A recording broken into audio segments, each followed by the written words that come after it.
Sono le 8 del mattino, è venerdì 15 maggio. Buongiorno Sicilia da Angelo Gagliano. Buongiorno da Luca Ciliberti. Fra poco con Luca leggeremo assieme i quotidiani regionali, legati chiaramente anche alle notizie della giornata. Incominciamo subito allora con i fatti più significativi. La Cassazione ha confermato la condanna a 3 anni per Giuseppe Rugolo, l'ex sacerdote ennese che è accusato di violenza sessuale su minori. È definitiva la condanna a 3 anni di carcere per l'ex sacerdote Giuseppe Rugolo, accusato di violenza sessuale su minori. La terza sezione penale della Corte di Cassazione ha confermato la sentenza emessa dalla Corte d'Appello di Caltanissetta, chiudendo uno dei casi più delicati che negli ultimi anni hanno coinvolto la diocesi di Piazza Armerina. La decisione conferma nella sostanza la ricostruzione dei fatti alla base della condanna in secondo grado per abusi sessuali su minori. Secondo quanto riportato nelle motivazioni della sentenza di appello, i comportamenti contestati a Rugolo erano caratterizzati da un approccio invadente e predatorio e da strategie di manipolazione psicologica. L'inchiesta ha scosso profondamente la comunità della diocesi e ha aperto uno scontro durissimo anche all'interno della Chiesa siciliana. Oggi a Roma era presente assieme ai genitori anche Antonio Messina, la vittima che per prima aveva denunciato gli abusi attribuiti a Rugolo. Per anni il suo racconto è rimasto isolato fino all'apertura dell'indagine e al processo culminato con la conferma definitiva della condanna. Resta invece ancora aperto il filone giudiziario che riguarda i vertici della diocesi. È stata rinviata all'8 ottobre l'udienza prevista oggi al Tribunale di Enna per il vescovo Rosario Gisana e per il vicario giudiziale Vincenzo Murgano. I due sono imputati con l'accusa di falsa testimonianza proprio nell'ambito del processo a Don Rugolo, un procedimento che continua a accendere i riflettori sui presunti silenzi e sulle eventuali coperture interne alla diocesi, mentre la sentenza della Cassazione mette un punto definitivo nella vicenda giudiziaria dell'ex sacerdote. E cominciamo proprio da questa notizia, Luca. Allora, la prendiamo dal quotidiano La Repubblica, nell'edizione di Palermo, eccolo qua, l'articolo abusi sessuali sui ragazzini, la Cassazione conferma 3 anni a padre Rugolo. Abbiamo sentito anche dal servizio, diciamo, si è sentita sollevata la vittima che ha denunciato questo caso, però questo non è un caso isolato, come sottolinea bene l'articolo, perché l'inchiesta coordinata dalla Procura di Enna fece emergere un quadro devastante, quindi non è solo un caso che è venuto fuori. Era stato creato un gruppo di ragazzini, il gruppo 360, composto da 200 ragazzi, molti dei quali minorenni, che aveva creato proprio Don Rugolo, quindi insomma c'era anche in qualche modo un'attenzione particolare verso questa categoria di persone, verso i ragazzini. Altre 2 vittime accertate durante il processo, nel corso del quale è emerso che il sacerdote spesso palpava i giovani nelle parti intime, facendo passare i gesti per goliardate, e quindi insomma questo è quello che ha fatto partire poi insomma questa inchiesta, che alla fine ha visto la condanna anche in Cassazione di Don Rugolo. Adesso torniamo invece a occuparci dell'allarme racket a Palermo. Sono state ritrovate delle bottiglie con benzina davanti ai liti del litorale. Gli imprenditori dicono compatti, non ci faremo intimidire, e per la giornata di oggi, per la serata di oggi alle 18:30 è prevista anche una manifestazione, ma sentiamo i particolari. I blitz da una parte, le manifestazioni e le fiaccolate dall'altra non fermano le intimidazioni. Anche la scorsa notte bottiglie piene di liquido infiammabile e richieste estorsive sono state recapitate negli esercizi commerciali della borgata. Ad essere presi di mira stavolta sono stati i gestori dei lidi, e non solo a Sferracavallo, su tutto il litorale fino a Isola delle Femmine. Dalle prime ricostruzioni si è trattato di bottigliette contenenti benzina con sopra incollato un foglio di carta a quadretti con la scritta inequivocabile 5.000 euro. Noi siamo fatti per la libertà, per realizzarci nel lavoro e per riconoscere la dignità di tutti.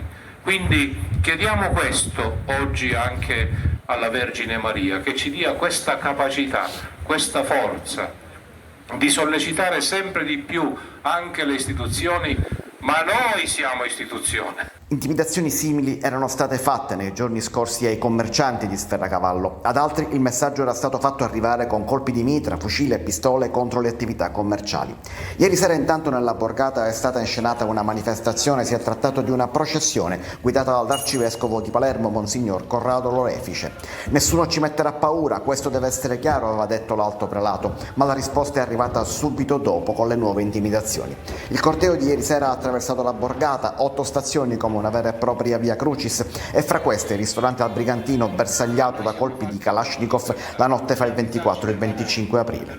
La situazione ormai è insostenibile e dopo stare a cavallo vengono presi di mira anche i lidi di Isola delle Femmine. Non è più accettabile, dicono Lucas Bardella, il commissario di Fratelli d'Italia in Sicilia, il senatore Raul Russo e la segretaria della Camera, capogruppo in Commissione Giustizia Carolina Varchi. È fondamentale garantire sicurezza e tutela agli imprenditori, aggiungono, sollecitando interventi radicali. La situazione è sempre più complicata. Sì, il tema è ovviamente un tema che riguarda ovviamente il commercio, la vita del commercio palermitano, quindi il Giornale di Sicilia lo pubblica con un titolo a 9 colonne, si diceva una volta: la sfida del racket tocca i lidi dell'isola. Eccolo qua, l'apertura del Giornale di Sicilia, lo troviamo ovviamente la notizia su tutti i quotidiani. Le richieste estorsive lasciate sul litorale poco dopo la processione antiviolenza di Sferracavallo, ne abbiamo visto anche delle immagini, ma sono avvertimenti che si moltiplicano e ovviamente danno anche spunto per riflessioni anche un po' più approfondite. Sul Giornale Sicilia troviamo anche una riflessione del direttore Marco Romano, che parla di Fenice malavitosa, cioè quella Fenice malavitosa palermitana che risorge dalle ceneri che sembravano soffocate, diciamo, dopo l'operazione dei 181 arresti dello scorso anno. Evidentemente adesso si parla di cani sciolti. Vedete, ci sono anche tanti approfondimenti, la scalata dei picciotti mentre i boss sono in cella. Questo insomma è tutta la ricostruzione. Vediamo un po' nello specifico, però prendiamo sempre dal Giornale Sicilia, stesse pagine anche sulla Gazzetta del Sud. Queste sono le bottiglie ritrovate, ecco, una diciamo delle tante ritrovate con le richieste estorsive: liquido infiammabile, l'accendino e poi la richiesta di pizzo, racket, raffica di intimidazioni. Questa volta però, e questo è il caso nuovo, le vittime denunciano a Isola delle Femmine, gli emissari del pizzo appunto lasciano queste bottigliette con le richieste, 500 euro, neanche diciamo queste cifre esorbitanti, che però sono segnali diciamo di una recrudescenza mafiosa. A te, Angelo. Sì, adesso andiamo a San Giovanni La Punta, siamo nel Catanese, commozione, tante lacrime per l'ultimo saluto a Suor Nadir, che è morta, come sapete, annegata nel mare di Vaccarizzo nel tentativo di salvare alcune consorelle. Il rumore del mare in tempesta che l'ha trascinata a sé fino a farla morire annegata. Il silenzio di una comunità attonita per l'improvvisa perdita, ma anche canti di gioia perché Nadir regalava gioia e dispensava sorrisi.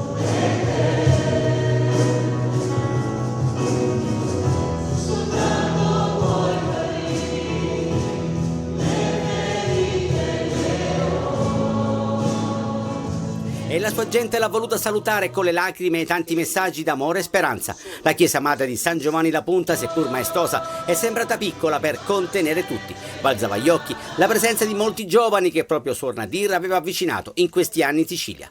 Venuta dal lontano Brasile per portare il suo dono d'amore, d'altruismo e generosità, lo ha sottolineato più volte durante l'omelia Monsignor Luigi Renna. Per lei, per Suor Nadir, non è più semplicemente un simbolo, è una realtà, perché oggi vede lo sposo che l'ha chiamato, l'ha incontrato. Noi ci facciamo partecipi di questa sua gioia, anche se il nostro cuore è colmo di mestizia. Toccante il ricordo della madre superiora delle suore carmelitane.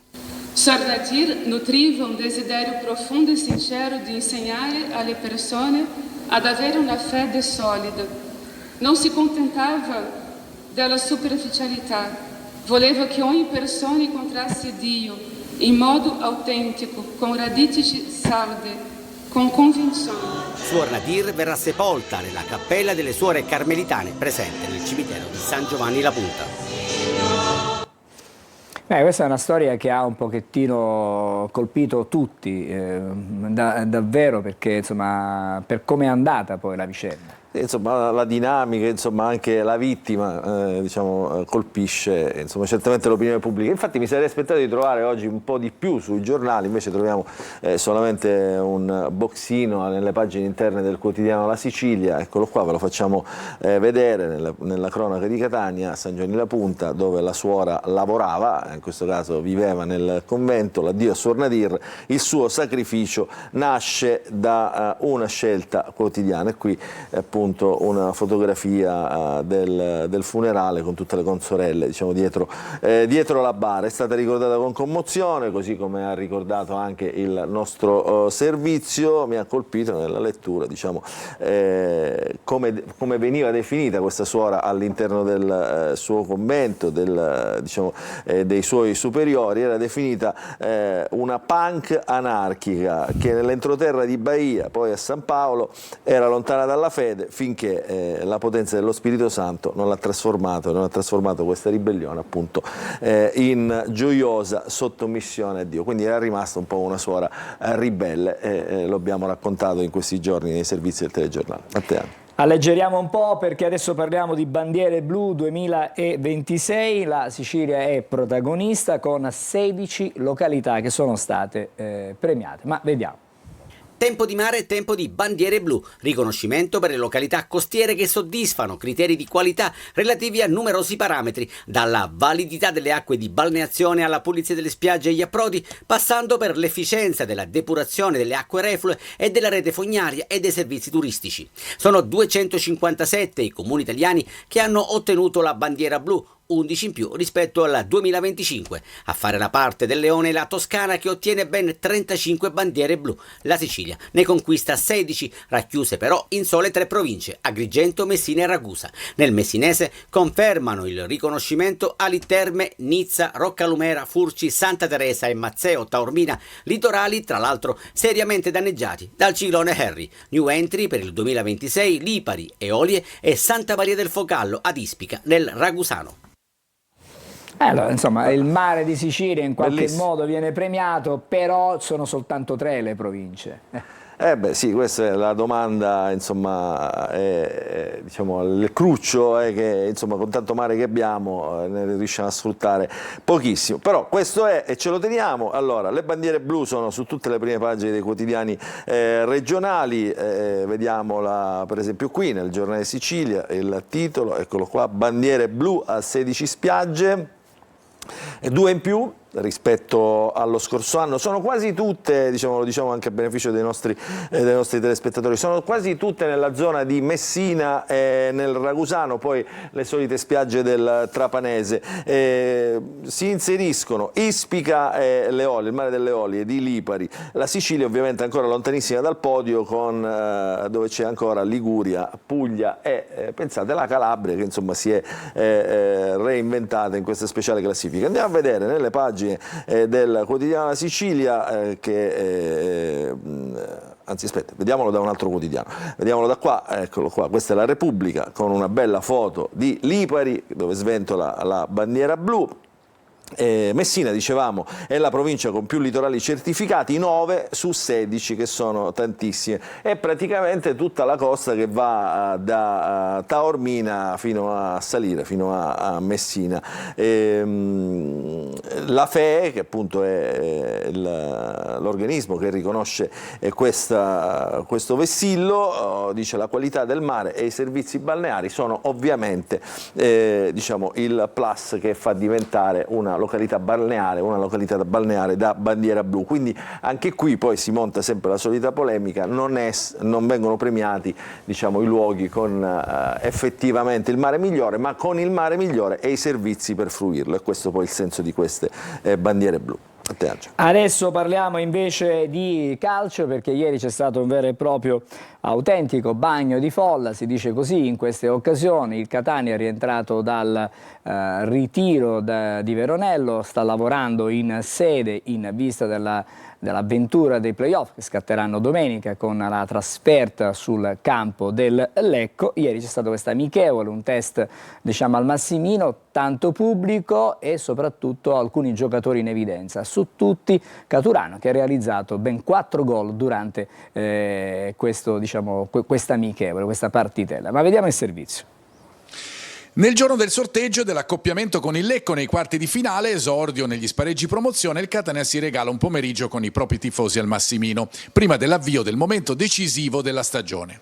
Consapevoli della maglia che indossate, il momento è adesso. Questo il messaggio che arriva dagli spalti della tribuna B aperta al pubblico in vista dei playoff e del primo match previsto a Rigamonti Ceppi di Lecco domenica alle 20:45. I rossazzurri hanno provato i possibili interpreti della partita in un test con il Santa Venerina terminato 10-0 nel primo tempo. Davanti a Dini giocano Pieraccini, Miceli e Ierardi, a centrocampo Di Tacchi e Quaini, Raimo e Celli sugli esterni, Bruzzaniti e Cicerelli alle spalle di Forte in avanti. 5 reti nella prima frazione con la doppietta iniziale di Raimo e poi gol di Forte, Bruzzaniti e Cicerelli. Nella ripresa Toscano cambia tutti gli interpreti, c'è Betters in porta, in difesa Carnielutti con Ponzi e Allegretto, Casasola e Donnarumma agiscono sugli esterni, Menez e il 2010 Russo in mezzo, D'Ausilio e Rolfini supportano Caturano, autentico protagonista dell'allenamento, poker per lui, poi in gol anche Rolfini. Un test che ha visto dunque tutti i protagonisti tranne Corbari e Lunetta. Anche una buona iniezione di fiducia arrivata dai tifosi che hanno urlato a gran voce la loro voglia di vedere il Catania in palcoscenici diversi e che a fine allenamento hanno chiamato la squadra sotto la tribuna dove erano assiepati per incoraggiare ulteriormente il gruppo. Tanti applausi, tanta voglia di Serie B, da domenica si fa sul serio, da Lecco parte la rincorsa rossazzurra. Adesso vediamo di capire anche sul giornale che cosa scrivono di questa, ovviamente la Sicilia di questa è quella festa. Che dà spazio, ovviamente tanto spazio a Catania per 2 motivi. Uno, per quello che abbiamo raccontato, ovviamente la partita, il test davanti al proprio pubblico a porte aperte, non accadeva ormai da tanto tempo, e ovviamente poi il sorteggio che ci accompagna alla prima giornata dei playoff verso la corsa alla promozione. Il Catania insomma è tra le favorite, così dicono i bookmaker. Allora, il Catania fa il pieno di entusiasmo, qui c'è Toscano nella foto con Grella, quindi insomma concentrazione massima. Il pubblico lo vedete in questa foto, diciamo tagliata perché l'altra metà della foto è sull'altra pagina che tratta altri argomenti, però insomma si vede, l'abbiamo visto dalle immagini dal servizio, insomma una tribuna B praticamente piena per incitare il Catania. 10-0 la partitella contro il Santa Venerina, certamente non un avversario di spessore, giusto una sgambata per i giocatori rossazzurri. Abbiamo visto anche gli autori del gol, Caturano, come dicevi, poi la doppietta di Raimo. Tornano tra i rossazzurri Casasola e Donnarumma, e poi il ricordo per la piccola Alessia, la tifosa palermitana, quindi anche qui si sciolgono le tensioni tra le 2 tifoserie nel nome di questa ragazzina, quindi importante anche questo. Successe anche per la piccola Smeraldina, al contrario. Poi il Lecco, eccolo qua. Il Lecco degli ex Sipos e Furlan, primo ostacolo per i rossazzurri, 1000 tifosi già pronti a partire. Qui sono pronti, diciamo, vedremo se li faranno partire, se non ci saranno limitazioni di sorta. Si giocherà gara 1 a Rigamonti alle 20:45, chi si qualifica troverà in semifinale Ascoli o Potenza, quindi insomma questo è diciamo, il quadro, diciamo, non so se è un bene o un male, diciamo, come peso, però insomma, se è un buon calendario, però insomma. Però dobbiamo dire che il sorteggio ieri è stato benevolo per il Catania, non tanto per questo primo turno che lo porterà a giocare a Lecco, però è stato tracciato anche il proseguo di questi playoff. Tutte le partite con il Catania che andrà avanti si giocheranno andata in trasferta, ritorno in casa. Quindi, anche l'eventuale finale si giocherebbe in casa. Quindi diciamo, insomma, la partita favorevole. decisiva, diciamo, certo, tra le mura amiche già è certamente un vantaggio, insomma, però il fatto è che bisogna vincerle comunque tutte, quindi si dovrà partire da là. Allora invece questo è il racconto del Catania che continua continueremo ovviamente a approfondire all'interno dei nostri telegiornali. Andiamo invece a continuare la lettura dei quotidiani regionali partendo dalle prime pagine, quindi eravamo sulla Sicilia, restiamo sulla Sicilia. Le notizie che troviamo in prima pagina sono tutte di carattere nazionale e internazionale, vediamo un po' quelle che riguardano invece la Sicilia. Schifani, niente voto anticipato, ieri il Presidente della Regione ha parlato, anche un po' infastidito da questi sondaggi che l'hanno visto per la seconda volta ultimo nella classifica di gradimento. In Forza Italia, che è il suo partito, è un po' una rivolta degli eletti, Murati da 4 anni, il governatore contesta appunto il sondaggio. Fondi per la sicurezza, questa è una polemica che riguarda Palermo. Sono stati spesi i fondi per la sicurezza per i vigili urbani. Ora la Corte dei Conti cita sindaco e prefetto perché rivuole indietro i soldi, un danno erariale, pensate, da 363.000 euro sui servizi aggiuntivi. E poi ancora le bandiere blu che abbiamo visto, con questo richiamo in taglio alto, la Sicilia sale a quota 16, e poi anche qui una polemica sulla gara della biglietteria per il parco archeologico nella gestione dei beni culturali. La gara sarebbe da rifare, adesso poi vediamo anche dentro, se abbiamo il tempo, i motivi perché bisognerà rifarla. Poi le notizie, dicevo, di carattere nazionale e internazionale, la tragedia che è venuta sott'acqua alle Maldive dove sono morti 5 turisti italiani, e poi l'incontro, il vertice tra Cina e Stati Uniti con Donald Trump che va a fare visita a Xi Jinping, partner non rivali, cita la Sicilia, un passaggio, diciamo, delle dichiarazioni dei due leader. E poi la sferzata di Draghi all'Unione Europea: svegliamoci, gli Stati Uniti sono inaffidabili, noi siamo da soli. Tutte queste notizie le vedremo più avanti nella rassegna stampa dei quotidiani nazionali. Andiamo a vedere la prima pagina di Repubblica a Palermo.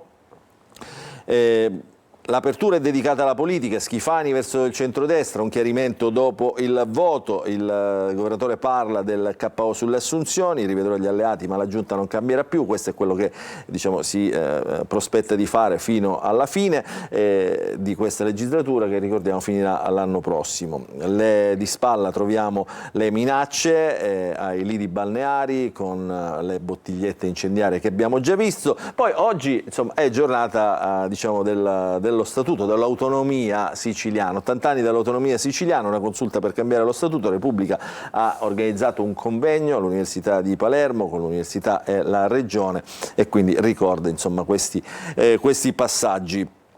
La condanna di Don Rugolo, di cui abbiamo parlato, e poi una notizia, diciamo, un po' curiosa, perché poi ci si parla sempre dietro questa politica, la si criticano i funzionari, i dirigenti, e poi questi dirigenti magicamente ritornano al loro posto. È il caso di Maria Letizia Di Liberti, che torna alla famiglia dopo essere stata coinvolta in alcuni scandali alla Regione. Questa è la Repubblica. Vediamo la prima pagina della Gazzetta del Sud, anche qui la scelta diciamo, sulle notizie nazionali e internazionali. L'apertura è dedicata alla tragedia delle Maldive, poi l'incontro tra Xi Jinping e Trump. Le bandiere blu, ovviamente, nel quotidiano di Messina diventano apertura da prima pagina, insomma, se non altro perché ne hanno conquistate tantissime in questa provincia. Quindi la bandiera blu premia Messina, questo è il titolo, non solo il capoluogo dello stretto, anche la provincia fa la parte del leone, con un importante ritorno di Lipari, il porticciolo turistico messinese Marina del Nettuno, tra i migliori d'Italia. Poi un po' di notizie di cronaca: rifiuti, appalti, danni ambientali, la DIA arresta i fratelli Pellegrino, esponenti criminali ancora in affare nonostante la confisca dei beni. E poi una notizia drammatica nella sua evoluzione, nel suo racconto, perché l'ennesimo incidente stradale, gli ennesimi morti sulle strade siciliane. A perdere la vita però questa volta è una giovane coppia che era in viaggio di nozze, una giovane coppia di turisti americani in viaggio di nozze che si è scontrata con un'auto. Avevano entrambi 24 anni. Vediamo velocemente, se abbiamo tempo. Angelo, interrompimi, diciamo, quando l'ultima.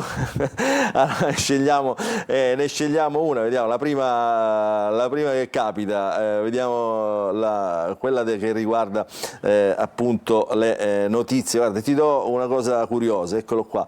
Ieri è venuto il ministro Abodi a Palermo. abbiamo parlato, anche noi abbiamo fatto nei nostri telegiornali tempo fa, di questo skate park che diciamo era bellissimo, preparato, ma mai diciamo entrato in funzione. Eccolo qua il flop dello skate park davanti al ministro, ancora una volta che lo aveva inaugurato, l'impianto da 1 milione non ha mai aperto. Queste sono diciamo, le incongruenze, diciamo, del racconto della Sicilia. A te la linea. I paradossi, d'accordo, grazie. Allora fra poco torniamo da te però per vedere le prime pagine non solo dei quotidiani nazionali, e adesso vediamo il traffico. Siamo su Catania, siamo al Tondo Gioieni.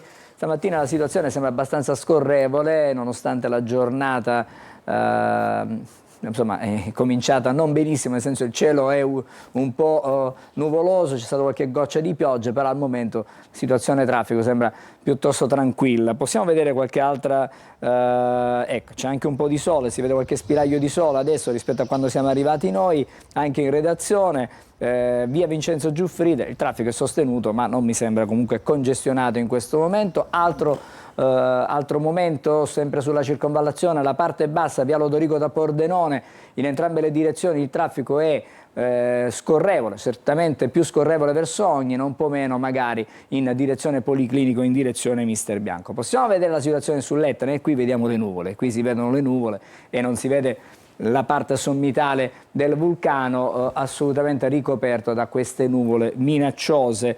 E poi ancora vediamo sempre l'Etna da Taormina, sul golfo di Taormina, anche qui tantissime nuvole, quindi il cielo oggi non è esattamente azzurro. Ci fermiamo qui almeno per il momento, breve sosta e poi riprenderemo con la lettura dei quotidiani nazionali con Luca Ciliberti.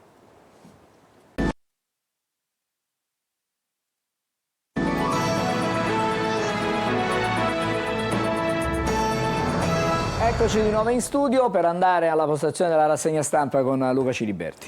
Grazie Angelo. Allora, cominciamo la lettura dei quotidiani nazionali partendo dal Corriere della Sera. Abbiamo ricordato ovviamente che anche leggendo le prime pagine dei quotidiani regionali sono le notizie principali che la cronaca racconta oggi. Una è una notizia appunto di cronaca che riguarda 5 italiani morti, 5 sub morti alle Maldive durante una immersione in una grotta di 50 metri. Questi sono i volti, tra l'altro sub esperti, quindi insomma adesso c'è tutta la ricostruzione di questa tragedia. Erano un team di biologi marini, c'era persino la docente con la figlia. È stato recuperato fino adesso un solo corpo. E poi le notizie, diciamo, di cronaca internazionale, di politica internazionale. Ieri incontro in Cina tra Trump e Xi Jinping, tra sorrisi e ultimatum, un incontro insomma per suggellare intese su temi specifici, importanti per l'economia dei due paesi, dalla carne alla tecnologia, sul tavolo del vertice affari miliardari. Gli Stati Uniti compreranno dalla Cina 200 Boeing, però il tema, diciamo, di politica è il controllo di Taiwan, quindi la Cina non molla, gli Stati Uniti vogliono Taiwan, insomma rischi di guerra su Taiwan, mentre Trump dice che c'è intesa su Hormuz. In realtà gli analisti non dicono, diciamo, non la vedono allo stesso modo, insomma, di Donald Trump, diciamo, sulla Cina, sul conflitto in Iran. La Cina non vuole prendere posizione. Viene citata da molti giornali la trappola di Tucidide, perché insomma è la tragedia, i classici greci che raccontano poi insomma la realtà dei giorni nostri, quindi eccola qua, vedete la trappola, il fascino dei classici, i paesi emergenti, diciamo lo scontro, l'inizio dello scontro Atene-Sparte, insomma le potenze emergenti che sovrastano quelle diciamo secolari. Ancora leggiamo le notizie della politica di casa nostra intendo l'Unione Europea, perché Draghi insomma adesso prende posizione, il nostro ex primo ministro, che diciamo dà una scossa all'Unione Europea. Dobbiamo difenderci da soli, vista la situazione internazionale. Per la prima volta noi europei siamo davvero soli, si trasformi la crisi in più unione. L'ex presidente la Banca Centrale Europea Mario Draghi, mentre riceve il premio Carlo Magno da Aquisgrana. Dobbiamo far fronte alla possibilità che gli Stati Uniti non garantiscono più la sicurezza e la Cina non offre ancora alternativa perché sostiene il nostro avversario, ovvero la Russia. Questo è il Corriere della Sera. Andiamo a vedere la Repubblica nella sua prima pagina. Maldive, la strage di Sub, 5 italiani muoiono. Qui ci sono le foto, tutti giovani, insomma, subesperti, abbiamo detto, intrappolati in una grotta. Poi le notizie che riguardano la Cina: Xi avvisa Trump, Taiwan è un rischio, spiragli su Hormuz. Insomma, la discussione però sembra veramente abbastanza lontana come, dal punto di vista del raggiungimento di una tregua. Poi ieri a tarda serata si è risolto anche quello che è stato un momento di tensione nel mondo del calcio, perché finalmente si è definito quando si giocheranno le partite della Serie A che sono valide per la Champions. Però c'è un tema che ha coinvolto tutta l'opinione pubblica nazionale, se non altro perché veniamo da un racconto del mondo del calcio che certamente non è edificante. L'ultima eliminazione mondiale brucia ancora. Quindi calcio, la farsa è finita, derby di Roma, quindi con tutte le partite che poi devono andare in contemporanea, si giocheranno domenica alle 12. Questa è la notizia che diventa notizia di prima pagina. La Stampa, anche qui l'apertura dedicata alle Maldive, alla tragedia delle Maldive, strage di sub italiani, con vari approfondimenti. Oggi certamente, per chi ama il gossip, per chi ama i racconti curiosi, pruriginosi, parla la Barbara D'Urso e dice: Mediaset, tutta la verità sul licenziamento. Quindi addirittura messa in prima pagina. Le cause, le carte bollate eccetera, le troverete tutte sul quotidiano La Stampa di oggi. Si apre oggi, il quotidiano di Torino lo evidenzia con i titoli d'apertura, si apre oggi il Salone del Libro. Per il mondo e la cultura questo non è un gran momento, i tormenti di Giuli, infatti titola di spalla il quotidiano La Stampa. Al Salone del Libro mi sento più a casa che al Ministero, vedete questo che vuol dire tutto. E poi ovviamente il racconto sulla Cina. Andiamo a vedere Avvenire che parla di difesa, non si chiami difesa il riarmo dell'Europa. Qui le parole di Papa Leone XIV, il Papa all'Università La Sapienza di Roma, l'abbraccio degli studenti e docenti: giovani, siate artigiani di pace. Questa è l'apertura di Avvenire. Andiamo a vedere anche i quotidiani economici, perché diventa interessante capire come sta reagendo Piazza Affari, che sfonda quota 50.000, quindi insomma nonostante tutto quello che sta succedendo le borse reagiscono e rispondono. E poi ovviamente i mercati finanziari, l'Unione Europea risponde a Trump per le parole di Mario Draghi, che insomma risulta essere ancora uno dei leader politici più ascoltati sul piano economico internazionale. L'ex premier appunto riceve il premio, sprona l'Unione Europea per essere più assertiva con gli Stati Uniti, più coesa. Serve un'operazione come per l'euro, mai stati così in pericolo. Sono delle parole ovviamente che insomma in qualche modo accendono gli alert delle aziende. Andiamo a vedere altri quotidiani di natura un po' più politica. Il Fatto Quotidiano rincara la dose sulla questione Minetti, sul caso Minetti. La testimone rincara la dose, ma il procuratore generale non vuole sentirla. Questa è una nuova accusa a Nicole Minetti nella storia che riguarda la grazia ricevuta. Questo è il Fatto Quotidiano.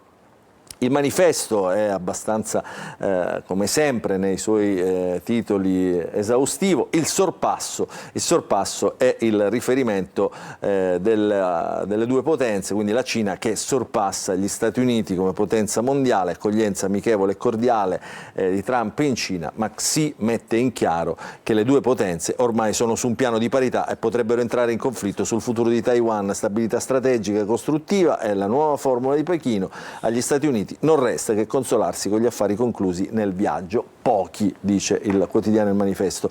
Andiamo a vedere invece il Giornale, eccolo qua, gli affari e le minacce, un titolo un po' più spinto quello del quotidiano Il Giornale, con la foto di Xi Jinping e Donald Trump che si stringono la mano, Donald Trump che non sorride. E poi il Papa e la strage, eccolo qua, il Papa alla Sapienza e la strage di italiani Alle Maldive vediamo invece Libero che se la prende sempre con la sinistra, i sondaggi deludano i compagni, campo largo, è già finita la festa. Dopo qualche settimana negativa post referendum il centrodestra torna a crescere, brutto colpo per Elli e soci, bastonati pure dalla Will, basta propaganda sul lavoro. Ancora Nicole Minetti, diciamo, però qui per raccontare insomma quello che secondo Libero è un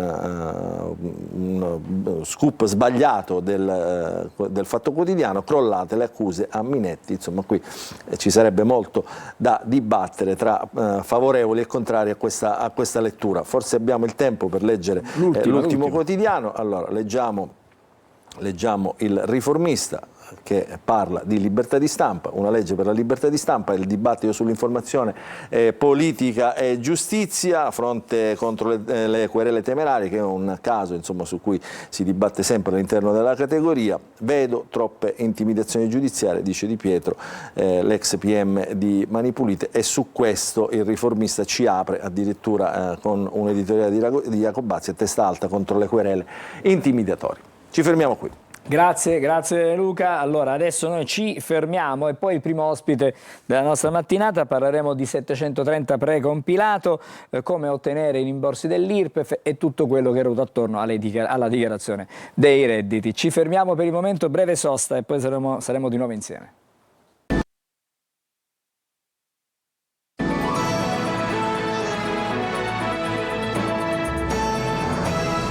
Eccoci, allora è il momento di parlare di 730 precompilato. Parliamo di dichiarazione dei redditi. Buongiorno e ben trovato. Buongiorno. Dottore Armando Greco, che è un dottore commercialista. Allora, con lei cercheremo di capire questo mondo che è relativamente nuovo, perché ormai da qualche anno a questa parte si trova online sul sito dell'Agenzia delle Entrate, chiaramente con delle credenziali personalizzate nell'area personale, c'è il 730 precompilato. Che cos'è? Vogliamo capire cos'è esattamente? Sì. Buongiorno a tutti, innanzitutto grazie per l'invito. Oggi cercheremo di vedere insieme un attimino quello che è il mondo del 730. In questi giorni da parte dei contribuenti c'è la sensazione di ambivalenza tra l'ansia di fare questa benedetta dichiarazione e l'attesa del rimborso che scaturisce appunto dalla dichiarazione stessa. Dal 2015 in avanti è stato introdotto dall'Agenzia delle Entrate questo meccanismo di cui parlava, che è la dichiarazione precompilata. Innanzitutto facciamo un piccolo cappelletto su quelli che sono i soggetti che fanno il 730. Ovviamente è una dichiarazione che non possono fare tutti, perché riguarda non possono farla i titolari di partita IVA, ma la fanno i lavoratori dipendenti e i pensionati. E in questa dichiarazione non facciamo altro che riepilogare quelli che sono i redditi che abbiamo prodotto nell'anno e tutte le spese che nel corso del 2025 abbiamo sostenuto. Queste spese che non sono altro quelle che ci permetteranno poi di creare quel tesoretto di rimborso. Nel 730 precompilato, come dicevamo, troviamo tutte queste informazioni. È opportuno andare ad analizzarlo nel suo complesso, quello che sono le informazioni presenti. Il primo passo da fare è quello di accedere all'area riservata dell'Agenzia delle Entrate con la propria SPID o CIE o Carta Nazionale dei Servizi e vedere effettivamente, accedendo alla propria dichiarazione precompilata, quelli che sono i propri dati. Che tipo di informazioni abbiamo? Dai dati personali, quindi anagrafici, propri e dei propri congiunti, i dati degli immobili, quindi è importante andare a analizzare se nel corso dell'anno abbiamo acquistato un immobile o nel caso in cui l'abbiamo ceduto, se effettivamente questo dato è aggiornato, perché in alcuni casi può capitare che il dato non sia prettamente aggiornato. Le spese sostenute, quindi parliamo di spese sanitarie, interessi sul mutuo, parliamo di spese di ristrutturazione.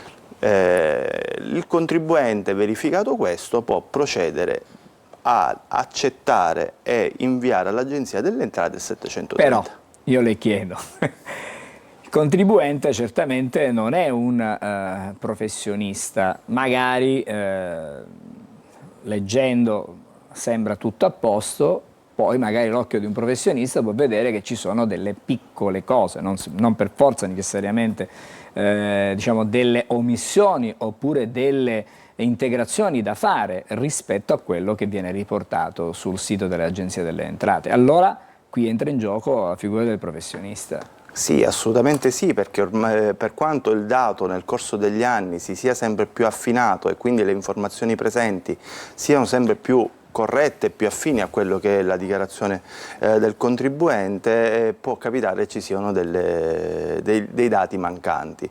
Nella maggior parte dei casi può capitare che manchino i dati relativi alle spese di ristrutturazione edili, alle spese condominiali, che magari viviamo tutti nella quotidianità, che magari non sono ancora presenti nella dichiarazione. In questo caso è opportuno magari far verificare il 730 ad un professionista e quindi magari avere la sicurezza che quei dati siano completi. Infatti i professionisti ci siamo anche per questo, e vedere effettivamente, avere la certezza che quel dato sia corretto, anche perché l'assenza di dati va a discapito del contribuente. In alcuni casi può comportare che magari il contribuente potrebbe ricevere un rimborso inferiore a quello che effettivamente gli spetterebbe, quindi è opportuno fare una verifica.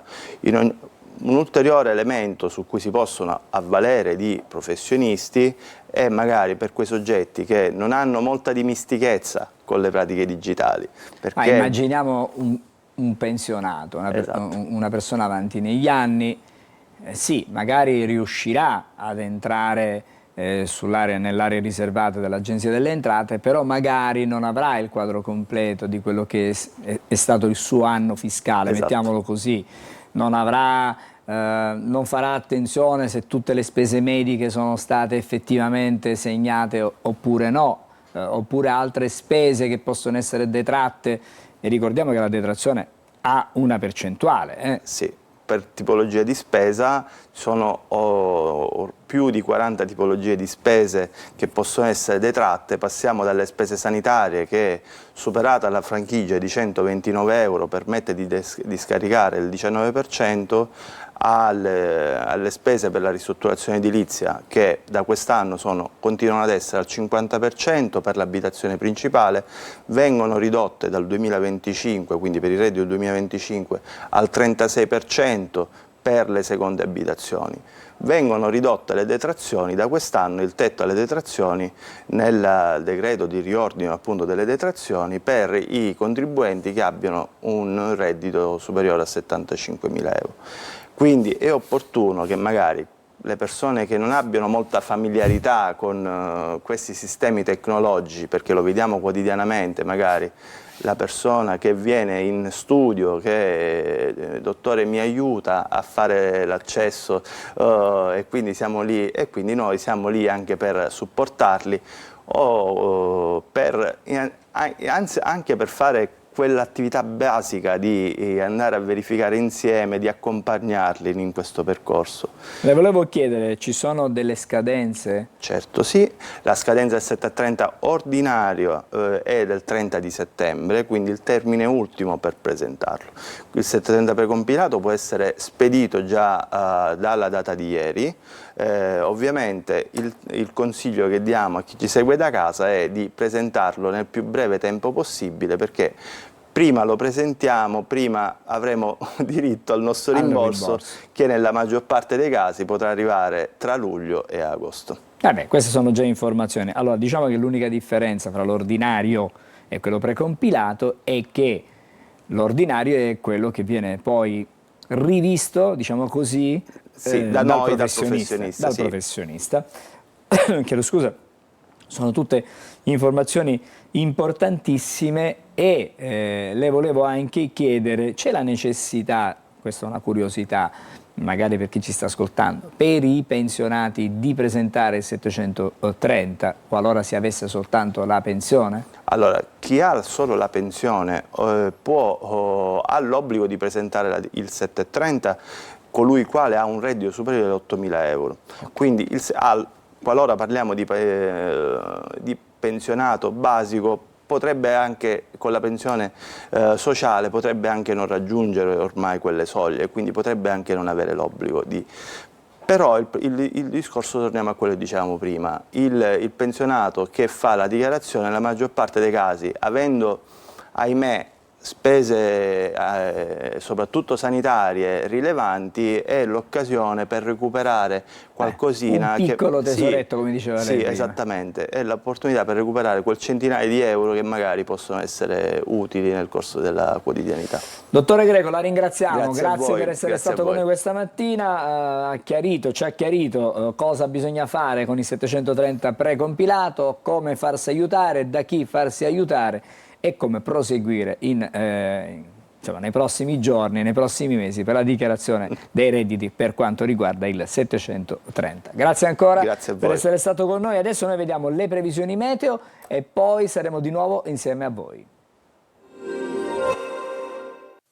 Ben trovati da Clara Ventura di Trebi Meteo. Nella giornata di venerdì una nuova perturbazione atlantica porterà dei fenomeni al nord e su parte delle regioni centrali, localmente anche di forte intensità. Meglio sul resto dell'Italia. Diamo uno sguardo in Sicilia dove, come possiamo notare, prevarrà il sole e solo qualche nuvola di passaggio e nella seconda parte del giorno isolate gocce di pioggia tratti nelle aree interne e in parte anche sul versante meridionale. Le temperature massime diurne saranno gradevoli e miti fino a toccare localmente i 25 e 26 gradi. Per la giornata poi di sabato la situazione sarà più variabile, avremo infatti della nuvolosità irregolare sul versante ionico, versante meridionale e a tratti anche sul versante tirrenico. Qui avremo anche occasionali deboli fenomeni, meglio invece sul resto dell'isola. Attenzione al vento che sarà sostenuto e le temperature massime in molte località saranno anche in calo. Dettagli in merito sull'app di Trebi Meteo. Allora, abbiamo visto le previsioni meteo, adesso invece do il buongiorno, ma prima mi permetta alla Presidente Confcommercio Sicilia di dare un aggiornamento dalle agenzie. Buongiorno a Gianluca Manenti, fra poco saremo da lei, vado dalle agenzie perché vi devo raccontare, vi devo dare conto di un ennesimo assalto, un tentativo di assalto alla biglietteria, una cassaforte della biglietteria della stazione. Siamo a riposto, hanno utilizzato una bomba carta per scassinare la cassaforte della biglietteria automatica della stazione ferroviaria di Giare nel Catanese, ma l'assalto compiuto nella notte è fallito e l'esplosione però dell'ordigno ha devastato due sale, quella dove era piazzato l'ordigno e quella d'attesa per i passeggeri, rendendole inagibili. Dopo la deflagrazione i banditi sono fuggiti, sul posto sono intervenuti gli agenti della Polfer di Catania che hanno avviato le indagini, eseguiti anche dei rilievi e sono state acquisite le immagini del sistema di videosorveglianza della stazione. Sembra fatto quasi apposta questa notizia, no? Nel senso che noi adesso parliamo di quello che sta succedendo, l'allarme sì per i commercianti, ma è un allarme sociale che riguarda tutti noi. Ormai gli assalti al postamat, al bancomat, gli assalti le intimidazioni, gli esercizi commerciali sono diventati praticamente la quotidianità. Buongiorno ancora. Buongiorno. Allora, noi diciamo che in Sicilia ogni mattina oltre 20.000 imprenditori aprono la serranda con la paura. Quindi non è una metafora, è un dato e noi siamo a dire che così non può andare. I dati di Confcommercio parlano di una Sicilia che lavora, di una Sicilia che resiste, di una Sicilia che investe, ma che lavora in condizioni di insicurezza crescente. Quindi il 27% delle imprese siciliane dice che la situazione è peggiorata, soprattutto nell'ultimo anno. Queste non sono delle percezioni vaghe, ma sono risposte che sono strutturate dall'indagine nazionale del nostro ufficio studi di Confcommercio e soprattutto rese note nella manifestazione della 13ª edizione di Legalità Ci Piace, che questi dati fotografano, il paese. Manenti, un dato. sì, Manenti, le volevo dire, poi magari mi sottolinea questo dato, perché in Sicilia in particolare, restiamo nella nostra regione, Palermo è la città, ahimè, purtroppo, che guida questa spiacevole classifica, però non è che dalle altre parti si stia meglio, Catania, Siracusa, insomma, è tutta l'isola che è coinvolta da questi reati cosiddetti predatori. E quindi c'è tantissima insicurezza, tantissima paura da parte di chi poi la mattina, come dice lei, alza la saracinesca per andare a lavorare e assicurare diciamo, una vita, poter condurre una vita alla propria famiglia, ma devo dire c'è paura anche per i dipendenti. Poi magari torniamo al dato che mi stava dicendo lei, qual è il dato che mi voleva sottolineare?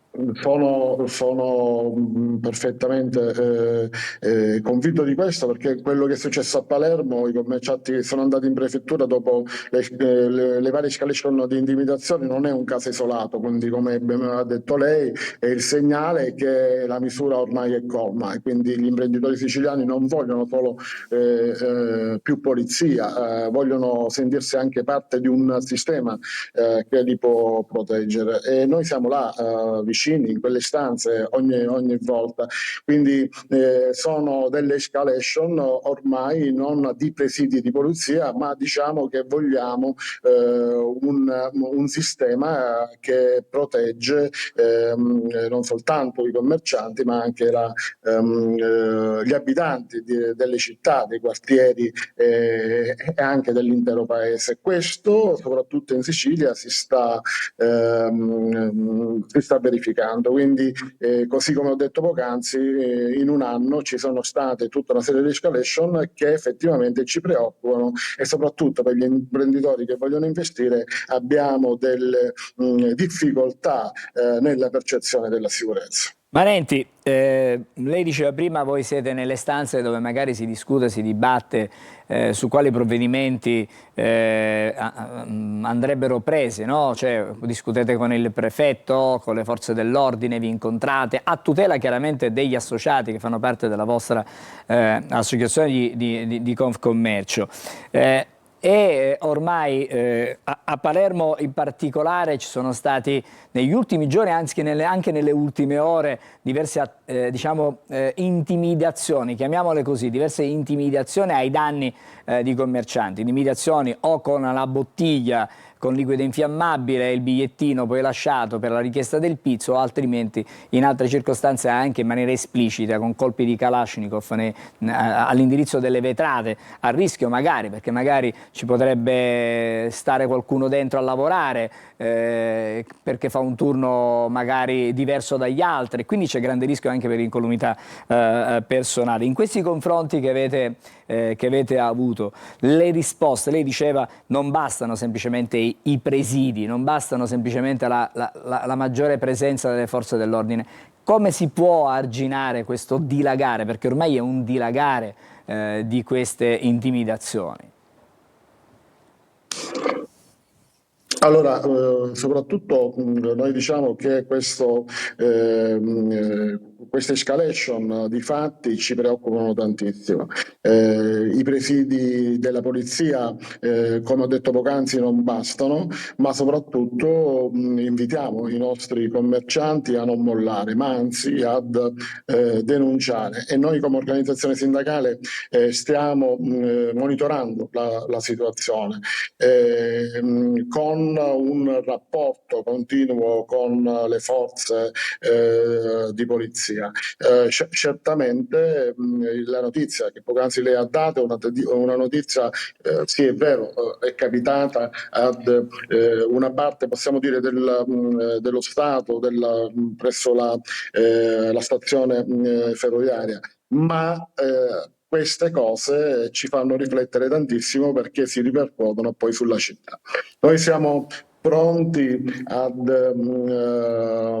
presidiare anche nei tavoli, ma soprattutto all'interno di quelle stanze della prefettura e della polizia, per poter proteggere questa situazione che sta veramente degenerando. Quindi i dati, soprattutto riporto di nuovo anche il discorso dei dati, i dati che escono da Confcommercio non sono dati all'ultimo momento, sono i dati di un'osservazione che spesso noi la monitoriamo, ma soprattutto la confermiamo con fatti reali. E i fatti reali sono quelli che ci dicono che dobbiamo proteggerci.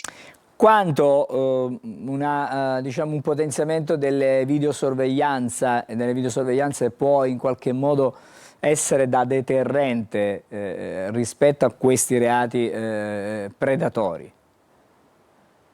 La videosorveglianza, intanto voglio dire che è sempre un costo dell'imprenditore. Anche qua noi diciamo che l'83%, così come il dato dice a livello nazionale, dei costi di sorveglianza sono a carico degli imprenditori. È utile, ma certamente si è verificato in questo anno che la videosorveglianza è stata, fra virgolette, permettetemi il dire, anche precaria. Le prefetture ci invitano come imprenditori di portare, di acquistare, possiamo dire, servizi di sicurezza, telecamere e quant'altro utili per poterci difendere. Ma non basta questo, ci vogliono presidi soprattutto nelle aree commerciali e soprattutto anche nelle città e soprattutto dove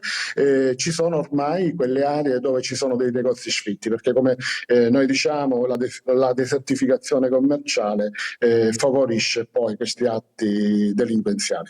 Allora, grazie intanto per essere stato con noi a Gianluca Manenti, che è il presidente di Confcommercio Sicilia. Il tema è diciamo molto complicato, non è di facile soluzione perché si susseguono quasi quotidianamente, se non anche più volte nello stesso giorno, delle riunioni nelle varie prefetture delle città siciliane con i comitati per l'ordine e la sicurezza, l'incontro con commercianti, con associazioni di categoria, per cercare di trovare diciamo, dei deterrenti e delle soluzioni a questi fenomeni di reati predatori, che poi non sono soltanto reati predatori, perché è probabile che ci sia dietro anche la criminalità organizzata, dietro a questi tipi di attentati, di intimidazioni. Allora serve anche una presa di coscienza da parte di tutti, cercare di non solo isolare questi malviventi, ma di fare fronte comune, e ne abbiamo anche degli esempi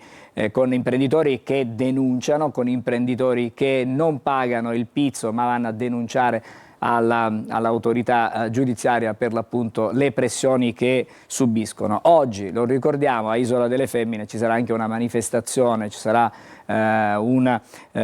si riuniranno gli imprenditori per dire noi non ci faremo intimidire, saremo sempre con la testa alta per contrastare la richiesta di pizzo. Grazie davvero per essere stato con noi questa mattina a Gianluca Manenti, grazie, una buona giornata. Adesso ci dobbiamo fermare ancora, ma vedo già collegata in diretta la nostra Veronica Barbarino, da lei andremo, siamo a Comiso, siamo in provincia di Ragusa, eccola qui con il suo ospite, c'è Rosario, buongiorno Rosario Alescio, però restate lì un attimo, fra poco arrivo da voi, il tempo di una breve sosta e poi di nuovo a Buongiorno Sicilia riprenderemo con i nostri approfondimenti.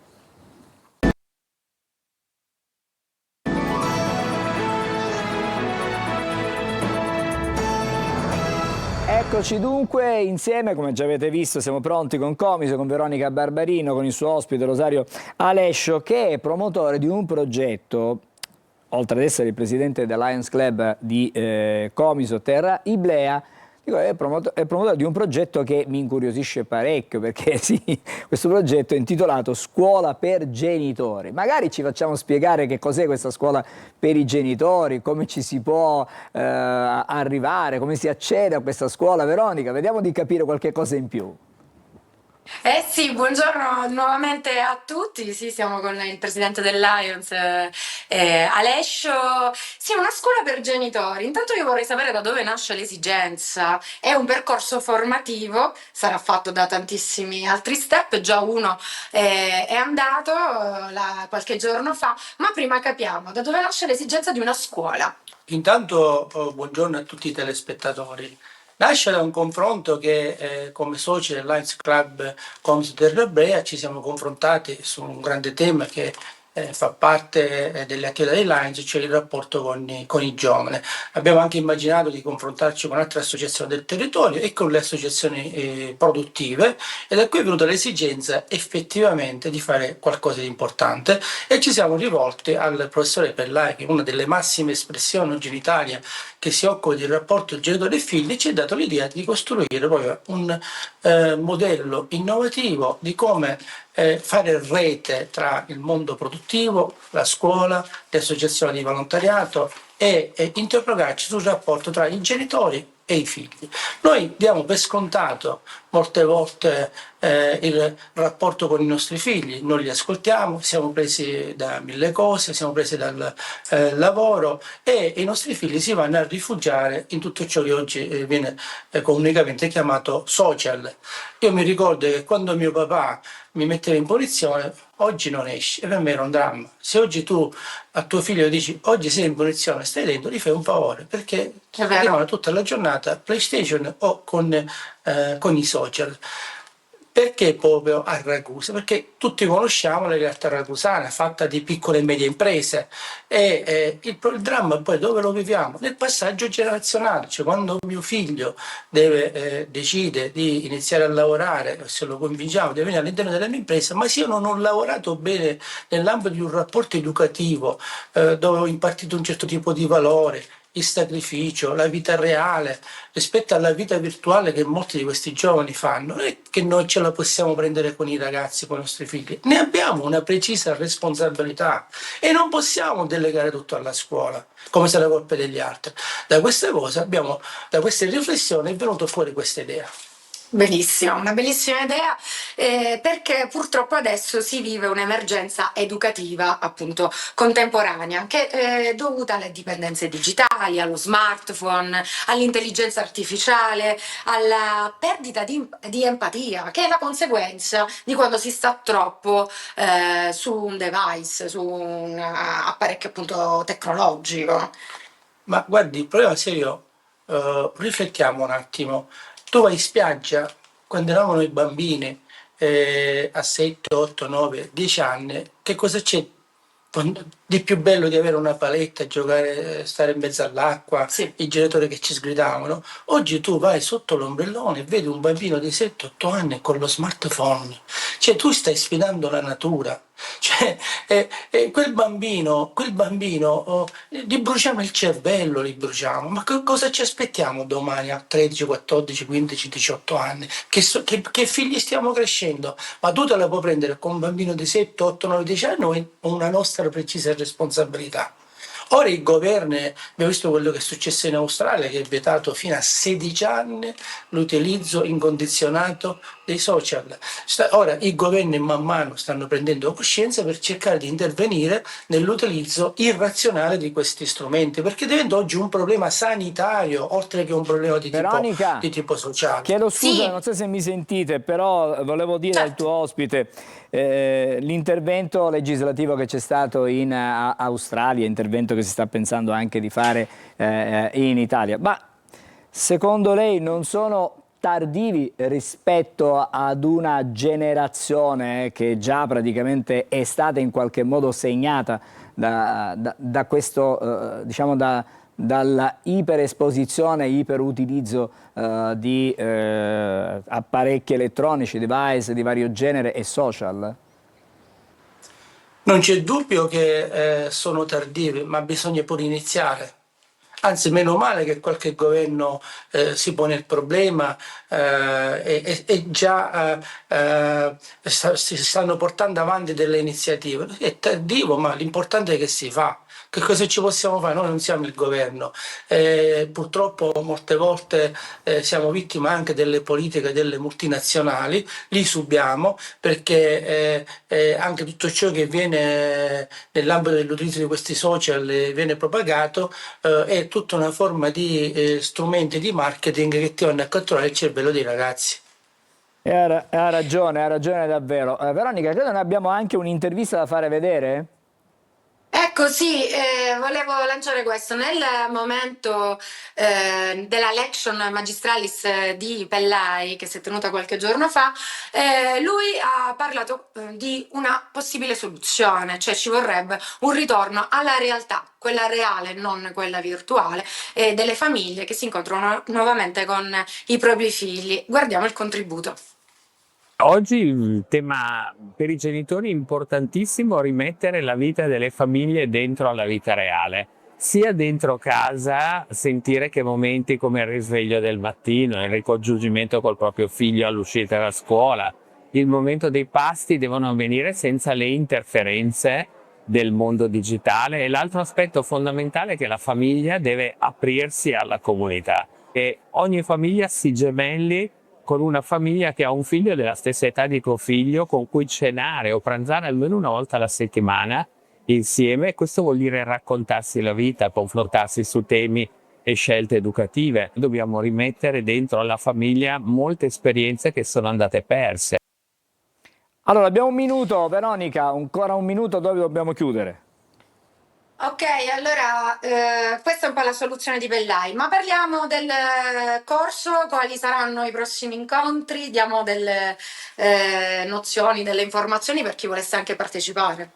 Noi prevediamo nel periodo autunnale 2026 e nel periodo invernale 2027 di organizzare almeno 4 incontri tematici. Esce da quella stanza, l'età dello tsunami, bullismo e bullismo, allenare alla vita, che sono oggi 4 focus fondamentali perché si creino delle occasioni di riflessione nell'ambito della società, dove mettiamo assieme genitori, docenti, mondo imprenditoriale e mondo associativo, per farci ritornare a ciò che diceva un attimo fa Pellai, perché alla fine ha messo il dito nella piaga. Quante sono le famiglie dove si va a mangiare, ci si siede e si parla con i figli? No, tutti con questi aggeggi in mano. Non è possibile. Cioè, se noi vogliamo bene veramente ai nostri figli, se noi vogliamo fare qualcosa di bello per la nostra società, dobbiamo iniziare ad educarli in modo diverso. Non è possibile che l'importante è che si sta un attimo fermo, non fa nulla, si sta zitto e gli do il telefonino, io ho risolto il problema. Non si dicono così i nostri figli. Mi dispiace dirlo, forse tutti abbiamo sbagliato, ho sbagliato anch'io, quindi credo che c'è ancora tempo per poter recuperare. Messaggio veramente bellissimo e profondo quello che ci ha regalato questa mattina Rosario Alescio, che è il presidente del Lions Club Comiso Terra Iblea, ma anche il promotore del progetto La Scuola per i Genitori. Grazie per essere stato con noi, grazie a Veronica Barbarino anche per il suo contributo, buon lavoro. Adesso invece è il momento di guardare le stelle per il fine settimana, come sempre lo facciamo con il nostro Marco Amato. C'è la sigletta, restate lì.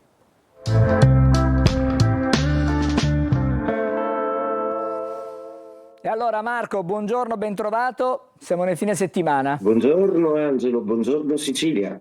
Sì, dico, siamo nel fine settimana, che cosa ci riservano le stelle? Questo fine settimana è una bella sorpresa, perché il cielo astrologico si muove in una maniera molto interessante, ovvero è la fine settimana della luna nuova in Toro. Cosa significa luna nuova? Quando orbitalmente la luna raggiunge il grado zodiacale e astronomico del Sole, ovvero si congiungono, la luna non si vede nel cielo perché è sotto l'orizzonte equatoriale celeste. Cosa significa in termini simbologici e astrologici? È un momento di contrazione, per cui i segni zodiacali dovranno un pochino riflettere su qualcosa prima di rinascere col nuovo ciclo della luna. Questo ha un significato molto particolare, soprattutto per i segni di terra, Toro, Vergine e Capricorno. Ma vi racconto un po' per tutto lo zodiaco cosa accade. Ariete, per voi è la luna delle decisioni concrete, è una luna che vi dice di fermarvi un po', ma che in questo weekend accenderà una nuova parte della vostra vita. Da lunedì in poi, infatti, vi dovrete occupare di tutt'altro. Toro, per voi è proprio la conferma che il cielo zodiacale e le scelte fatte vi hanno portato bene. Questo è un momento di cambiamento molto forte nella vostra vita, per cui state cambiando un po' lavoro, casa e alcune strutture proprio oggettive, per cui riuscirete comunque a convincervi che siete nella direzione giusta. Gemelli, per voi è una luna molto intuitiva perché avviene nel segno prima di voi, quindi questo weekend sarà sicuramente un weekend di incontri che vi potranno innamorare. Venere è da voi in Gemelli, per cui agisce sul sentimentale.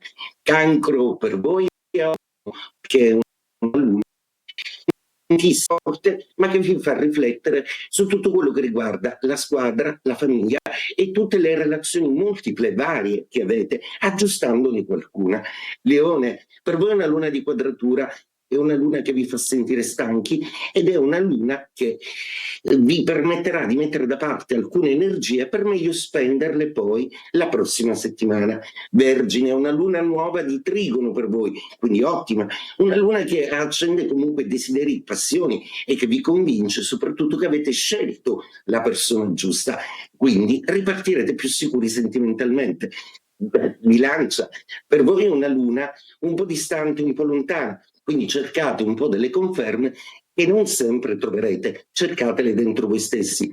Scorpione, per voi è una luna d'opposizione, quindi una luna che mette proprio la relazione a due su un piano molto evidente, qualcosa da aggiustare sicuramente o qualcosa da finire. Sagittario, per voi è una luna molto interessante, distante in gradi, ma che assicura una quotidianità al lavoro che vi dà sicurezza. Capricorno, stupenda luna di trigono per voi, siete tra i più fortunati dello zodiaco a goderne, è una luna che parla di sentimento e di passione. Acquario, per voi questo weekend è un weekend da luna in quadratura, quindi non desidererete altro che fermarvi a riflettere, a pensare e soprattutto riposare. Pesci, per voi è una luna molto amica che accende di nuovo la comunicazione e che apre nuove strade e nuove relazioni. E detto questo, auguro a tutti uno splendido fine settimana. Ci rivediamo la settimana prossima e buongiorno Sicilia.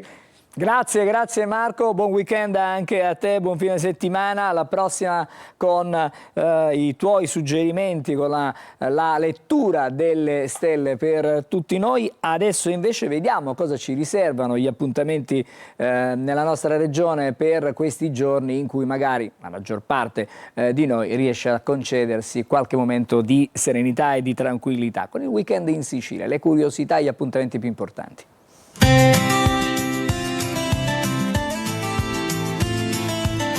Weekend in Sicilia, tutto il meglio degli eventi, da non perdere.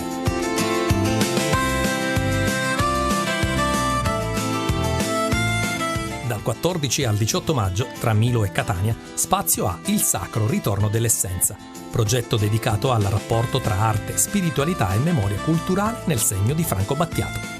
Un percorso che attraversa luoghi diversi della provincia etnea e che mette insieme linguaggi artistici, riflessione e suggestioni legate a una delle figure più importanti della musica italiana. Venerdì 15 maggio al Teatro Atlante di Palermo arriva Francesca Incudine con il concerto Radica, un live che porta al centro la voce, la memoria e le radici della tradizione siciliana, con un racconto musicale legato alle donne, alla resistenza e all'identità popolare.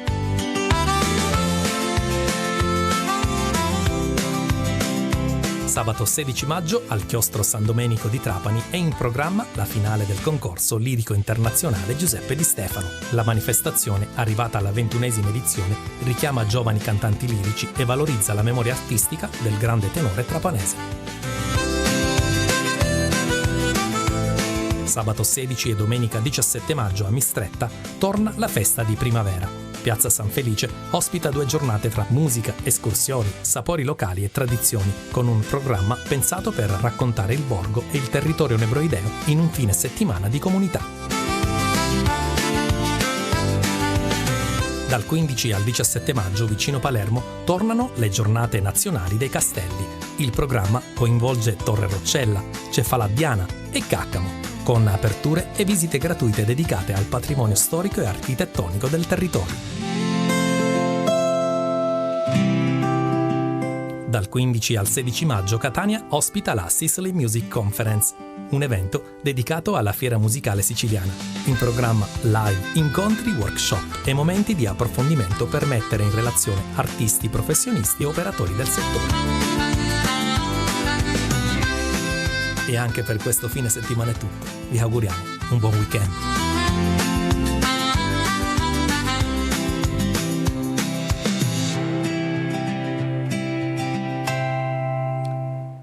E adesso, prima di chiudere, come sempre, torniamo da Luca Ciliberti in postazione della rassegna stampa. Perché? Perché ci sono delle novità. Sì, le vediamo dal sito Sicilia Web. A Giaro una bomba carta alla biglietteria della stazione, hanno tentato di scardinare un cassaforte, il colpo fallisce e devastati i due locali. Stiamo vedendo la foto, ovviamente tutti gli approfondimenti in tempo reale li trovate sul sito Sicilia Web. Chiudiamo con un'ultima pagina, eccola qua, oggi dicevamo, l'abbiamo detto durante la rassegna stampa, 80 anni dello Statuto Autonomista, era il 15 maggio 1946, c'è un bel commento oggi su Repubblica, tra rimpianto e festa. Insomma, quanto vale oggi la nostra carta autonomista, oggi il compleanno, quindi buona autonomia a tutti, ti restituisco la linea. Grazie Luca, dobbiamo ringraziare, oltre ovviamente te che ci hai raccontato quello che c'è sui giornali stamattina, in regia Fabrizio Rizzo, con lui anche Angelo Pandolfo e Francesco Gigante, ma anche Ottavio Longo per la parte audio. Dobbiamo ringraziare in redazione Roberta Lunghi, Edoardo Sergi e Carla Previtera, che ogni giorno ci danno la possibilità di stare insieme a voi con gli ospiti che vedete ogni giorno a Buongiorno Sicilia. Noi ci fermiamo qui, grazie per essere stati con noi anche per questa settimana, ci ritroviamo a partire da lunedì e buon fine settimana a tutti voi.